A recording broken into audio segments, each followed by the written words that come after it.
Assalamualaikum warahmatullahi wabarakatuh. Selamat berjumpa kembali rekan-rekan semua dengan Kuat Sugiono Channel yang membahas masalah tanaman-tanaman. Apa kabar rekan-rekan semua? Semoga hari ini dalam keadaan sehat walafiat bersama keluarga, dimurahkan rezeki dan dimudahkan segala urusannya. Amin, amin ya robbal alamin. Sebelumnya terima kasih saya sampaikan pada rekan-rekan semua yang selalu menonton video-video saya. Semoga bermanfaat dan bisa menjadi inspirasi untuk saling berbagi dalam merawat bougainville yang kita sayangi. Baiklah rekan-rekan sekalian, pada hari ini saya akan menyampaikan gunakan rumus P5 agar bougainville kita selalu subur dan rimbun bunganya. Nah, apa saja rumus P5 itu? Sebelumnya saya tampilkan terlebih dahulu. Inilah hasil P5 yang saya terapkan. Bougainville dengan warna kuning lokal, walaupun batangnya kecil, medianya sedikit, tapi alhamdulillah bunganya rimbun. Nah, P tersebut apa saja? Yang pertama adalah P, yaitu perawatan atau pergantian media. Bahwa selama ini kita kadang-kala terabaikan, terlupakan karena gak ada waktu, karena malas dan sebagainya. Sehingga media tanam yang untuk menanam bougainville kadangkala yang pertama sudah terlalu keras, sudah berkurang unsur haranya karena sudah lama tidak diganti. Untuk pergantian media tanam apa saja itu minimal 6 bulan atau setengah tahun sekali diganti agar ada perubahan hara, karena unsur hara ini yang diserap oleh tanaman untuk menumbuhkan batang, menumbuhkan daun, menumbuhkan bunga. Nah, oleh karena itu rumus P yang pertama adalah perbaikan media tanam. Apabila media tanam kita sudah padat, disiram biasanya tidak segera masuk. Nah, kelihatan di atas itu banyak air, tapi di dalamnya masih kering. Kalau kita tidak sabar menyiram sedikit demi sedikit, nanti air itu tidak sampai ke bawah, sehingga tidak bisa diserap oleh akar. Nah, agar pertumbuhan bougainville kita tetap subur, unsur yang pertama diperhatikan adalah media tanam.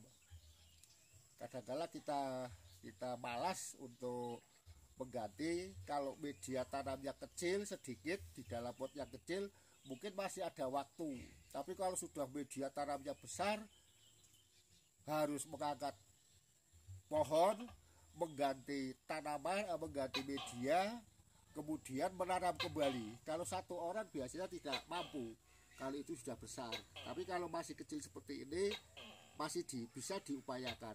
Itu unsur yang pertama adalah perbaikan media tanam terlebih dahulu. Walaupun disiram, walaupun dipupuk, walaupun di apa saja, kalau media tanamnya sudah tidak ada unsur haranya, sama saja nggak akan tumbuh, nggak akan bisa berkembang, karena sari-sari makanan yang dibutuhkan oleh akar, dibutuhkan oleh batang dan sebagainya itu tidak ada, sehingga ya otomatis tumbuhannya tetap biasa-biasa saja, tidak bisa mengeluarkan bunga dengan rimbun. Nah, Itu faktor yang paling utama.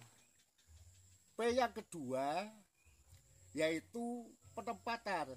Setelah medianya sudah bagus, sudah baik, itu penempatan. Jangan sekali-kali menempatkan tanaman bougainville ini di tempat yang teduh. Karena kalau di tempat yang teduh mungkin bisa tumbuh subur, tapi kesuburannya pada daun dan juga pada ranting-rantingnya akan menjulur, memanjang, tidak enak dilihat. Nah, oleh karena itu penempatan tanaman bougainville yang baik, yang benar menurut saya adalah di tempat yang terpapar matahari dari pagi kalau bisa sampai sore hari, sehingga fotosintesanya berjalan baik, kemudian penyerapan media juga bagus.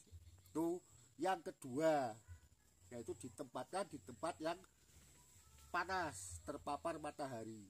Karena kalau di tempat yang teduh, yang tumbuh hanya daun, kemudian ranting, sehingga rimbun daunnya. Jangan berharap tumbuh bunganya.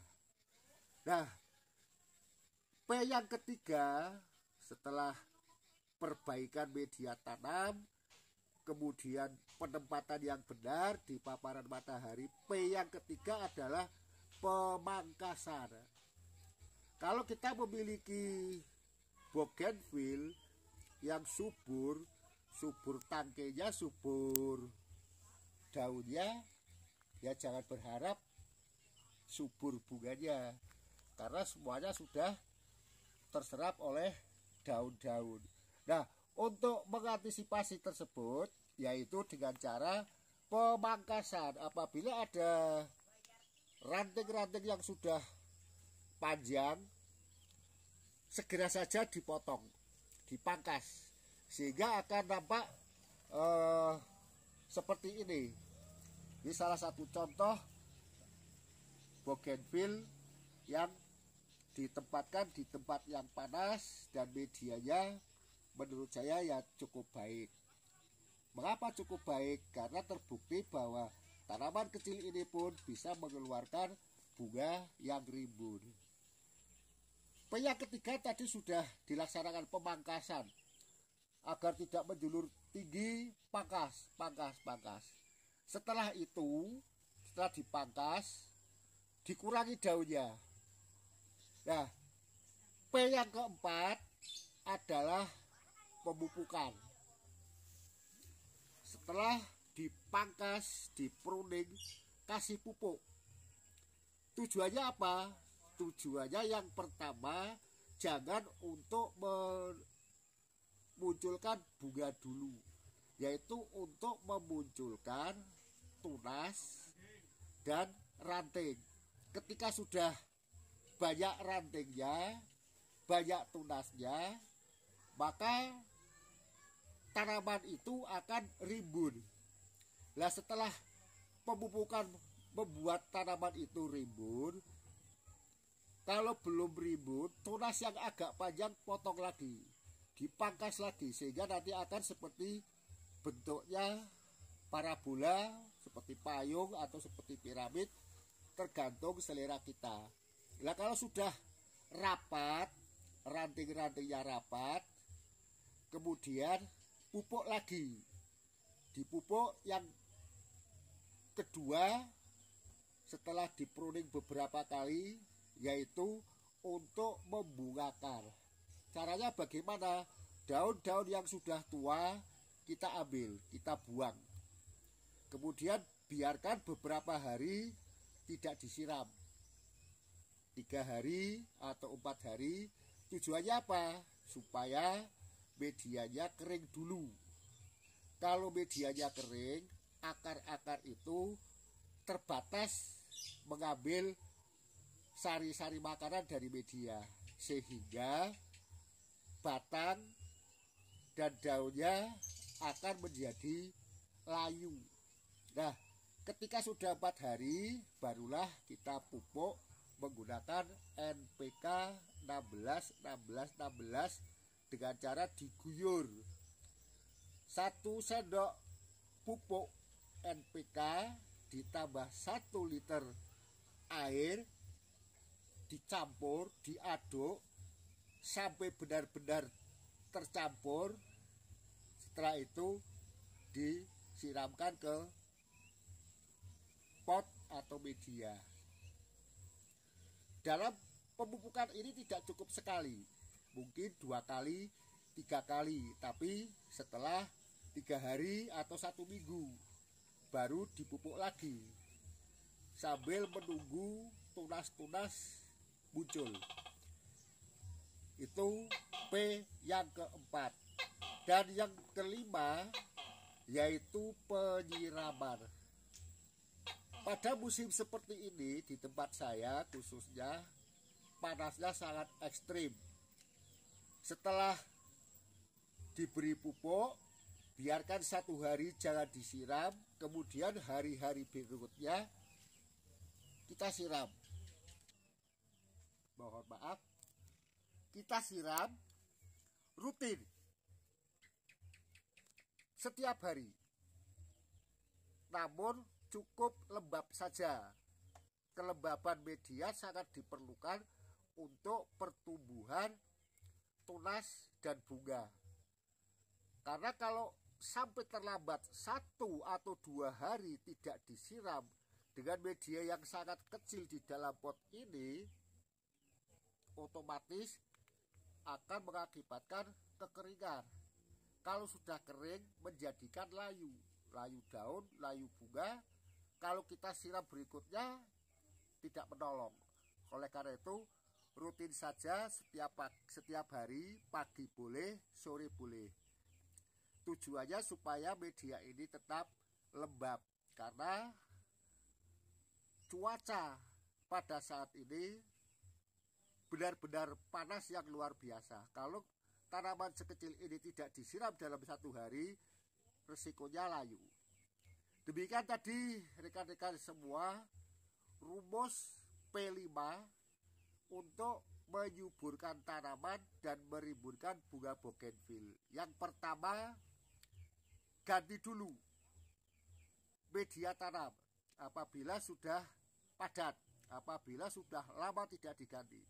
Setelah itu tempatkan di tempat yang terpapar matahari. Langkah berikutnya P yang ketiga adalah pemangkasan. Ranting-ranting yang menjulur, yang sudah panjang, kita potong, kita bentuk beberapa kali pruning. Setelah cukup terbentuk pohon yang kita idam-idamkan, kita harapkan baru pemupukan. Nah, setelah pemupukan dilakukan penyiraman secara rutin. Semoga apa yang saya sampaikan bermanfaat buat rekan-rekan semua, terutama yang baru menonton video saya. Saya ucapkan banyak terima kasih. Setelah menonton video sampai selesai, jangan lupa like, komen, dan subscribe-nya. Semoga kita bisa bertemu kembali di video-video yang akan datang. Sekali lagi mohon maaf apabila ada hal-hal yang kurang berkenan di hati para rekan-rekan semua, dan terima kasih atas perhatiannya. Saya akhiri. Assalamualaikum warahmatullahi wabarakatuh.